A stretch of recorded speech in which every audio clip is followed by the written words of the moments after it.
Welcome to the pocket. My name is Scooter, here to give you my week one reaction to the Giants' loss to the Minnesota Vikings 28-6. I was at the stadium yesterday, and it was a bad day to be at the stadium. Skull, skull, skull in our home stadium. Daniel Jones, got to be one of the three worst games I have ever seen him play. The throws in the dirt, the hesitation in the pocket, the lack of ability to avoid the rush and improvise and create on the fly. It was just embarrassing. I mean, the amount of plays that he was just not taking, right? The flat routes just to live to see another down. It's just really embarrassing as a fan being, you know, here on YouTube, talking to my friends, supporting this guy. And when you do finally address the needs of his supporting cast, you don't really see anything change in him as a player. You don't see him benefit from the upgrades. So let's just get that out of the way. And then next is Brian Dable. How 2 years in a row is the team unprepared week one? For it's just like it's not just like Daniel Jones stinks, right? I mean, what is wrong with the offense? I mean, everybody looks at a sync. I mean, on the first drive, I'm pretty sure it was Daniel Jones. I get it was a low throw, but Singletary catches it, but then falls down. If you're not gonna be able to stay on your feet, you gotta fall down after you catch that. So um, I don't understand what it is with Brian Dable. The play calls were weird. We're running QB power with Daniel Jones like he's Cam Newton or Josh Allen. What are we doing? If you're going to run with him, run read option where he can get out of bounds and get to the sideline and use his speed. He's not a power quarterback. I get he's 6'5", 230, but just watch him play. He's not Cam Newton, all right? So let's just get some normal. I mean, we didn't take any deep shots. We didn't see any explosive elements to the offense. No play action, deep crossers, none of that stuff. So I'm just wondering, was it not there the entire game? So what is up with Brian Dable? I mean, I have faith in him still, but this first game, beginning of the season struggles is going to get old really fast, and fans are less patient than they ever will be. So let's talk about more of the players. Devin Singletary and Eric Gray. I'm pretty sure they had like 12 combined carries. If you want to establish a run game, you got to run the ball more than that, even if you are losing. Have one drive where you run the ball down the field and complete 5 passes, right, just to get on the board. Even if it chews up 7 minutes of clock, you got to score at least once if you're going to come back. So as long as you score the first time, you're hoping you score the following 2 drives anyway. So run the ball more with your running backs, not with Daniel Jones up the middle. Now, Singletary himself, I wasn't super impressed. He was okay. He's definitely not Saquon Barkley, but that's why we signed him, right? We have him on a cheaper deal, and we'll rotate in Eric Gray and Tyrone Tracy when he's better. So running backs, okay. Weapons, Neighbors look good. Caught a really nice pass on a deep inbreaker, but I'd really like to see us use him more downfield. But other than that, yeah, he looks just as advertised. So at least we have that to look forward to. And then Wandale was super involved in the offense. So I think he led the team in targets.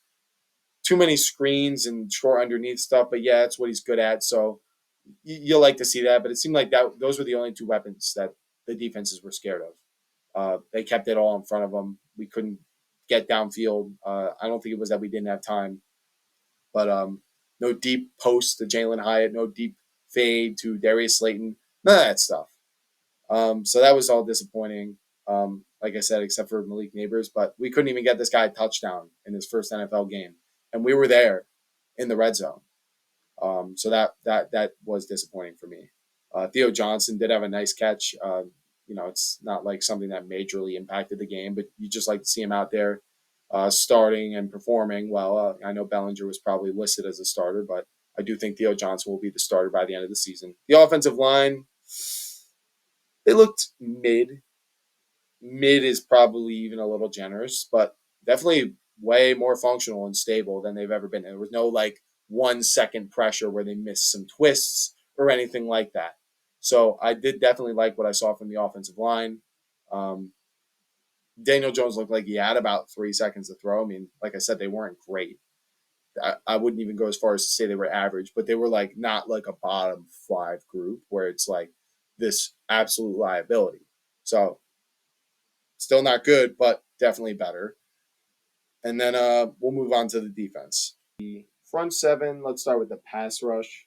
Didn't really have much of a chance to get home as we were losing for most of this game. When you're losing, teams aren't passing the ball deep, meaning there's less time to get to the quarterback. So it's a little tough to judge, but only getting one sack's a little bit disappointing. Would have hoped for at least two or three, but you can lock in Dexter Lawrence for a sack if somebody's going to get one. So glad to see that he's still good, but we'd like to see guys like Burns and Kayvon really step up to be that edge duo that we hope that they can be in games where it is a little bit closer.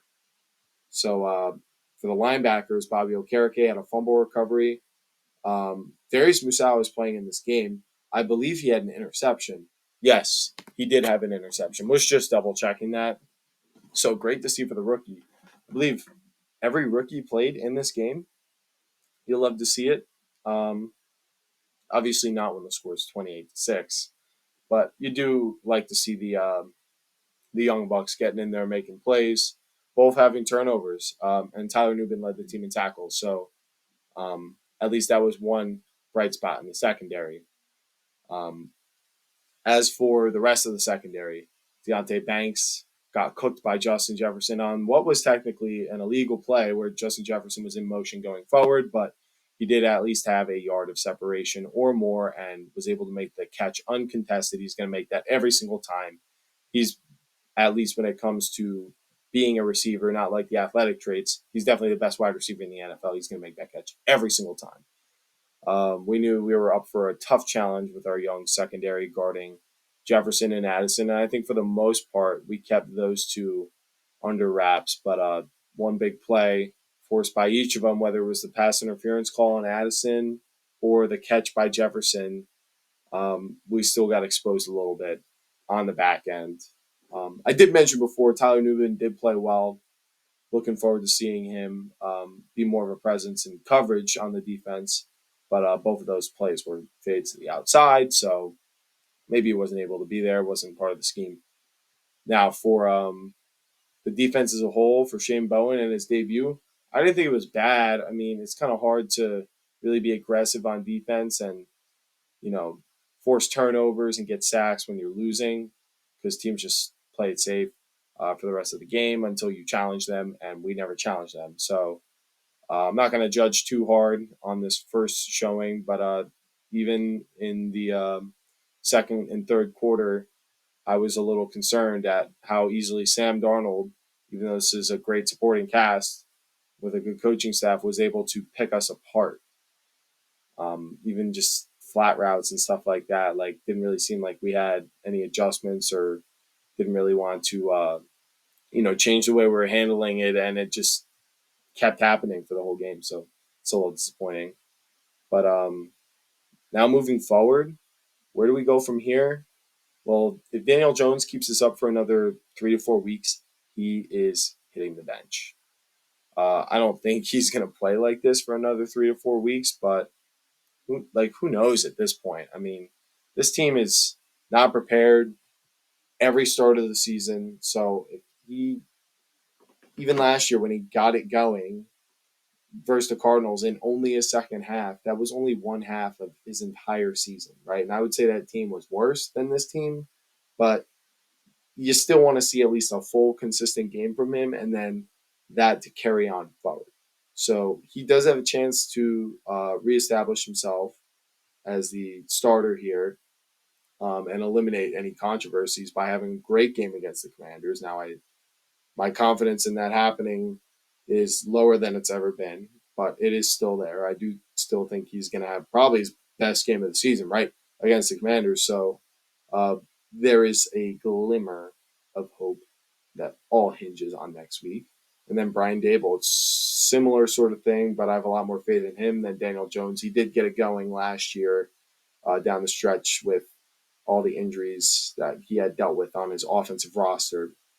So, but people are going to call for his job anyway. Near if this season goes as bad as it has started, um, at some point you have to blame the head coach for the preparedness and energy of the football team. Why is it not there? You're the head coach. You're supposed to be not just the play caller, but the motivator and the heart and soul of the team. And it seemed like he was that year one. Year two, I mean, there was those struggles with Martindale. It was little strange seeing your coaches like seemingly beefing, and then now the start of this year, it's just not looking great for him moving forward. I don't want us to move on from him, but I'm just saying people are going to start talking about it. And then the last thing I want to say is Daniel Jones needs to step up and be a leader. He needs to not just produce against the Commanders, but he needs to take charge of this team. Saquon Barkley is gone. And I think you look at all the locker room, talk from guys like Kayvon last year saying Saquon should have got paid, should have franchised Daniel Jones. And I think they looked at Saquon as a leader, and now that he's gone, and Daniel Jones doesn't really seem like that vocal of a guy, he's just not really a leader of this team. Besides Dexter Lawrence, right? On the defensive side, you need that offensive leader, and you need that to be your quarterback. So if Daniel Jones wants to save his job, he needs to step up and not only produce, but he needs to be a leader of this team. Thank you guys all for watching. Hopefully, week 2 against the Commanders is a better week to be a Giants fan.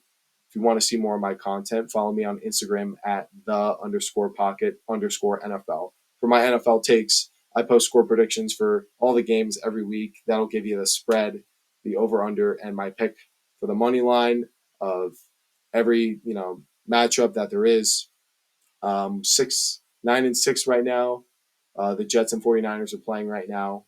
I know Christian McCaffrey's out, but I did pick the 49ers to win, so hopefully I can be 10-6. Although I did pick the Jets to be my Super Bowl team, and they don't look so bad so far. So thank you all for watching.